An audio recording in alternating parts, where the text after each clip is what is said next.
সরকারের দেওয়া বিনামূল্যের বই এখন দুর্নীতির হাটের পণ্য। আর কোমলমতি শিশুদের শিক্ষার স্বপ্ন জিম্মি করে পকেট ভারী করছে একদল অসাধু কর্মকর্তা। প্রত্যেক বছর আমরা সরকারি বই পেতে আমাদের অনেক বেগ পেতে হয়, টাকা ছাড়া বই আমরা নিতে পারি না।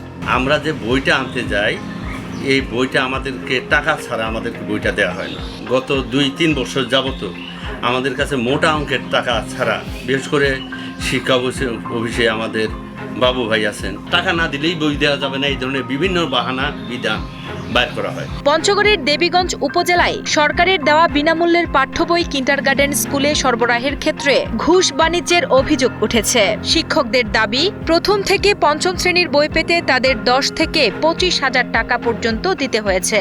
মোটা অঙ্কের টাকা ছাড়া আমাদেরকে বই দেওয়া হবে না, সেই মর্মে দেবীগঞ্জ শিক্ষা অফিসের যিনি অফিসে থাকেন বাবু ভাই, উনি বলেন যে আমাদেরকে টাকা না দিলে আমরা আপনাদের বই দেব না।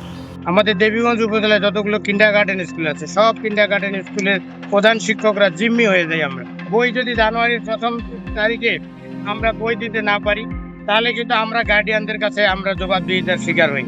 বাধ্যতামূলকভাবে আমাদের টাকার বিনিময়ে হলো আমাদের বই নিয়ে আসতে হয়। অভিযোগে উপজেলা প্রাথমিক শিক্ষা কর্মকর্তা আজমল হোসেন ও চুক্তিভিত্তিক কর্মচারী বাবুর নাম এলেও তারা অনিয়মের অভিযোগ অস্বীকার করেছেন।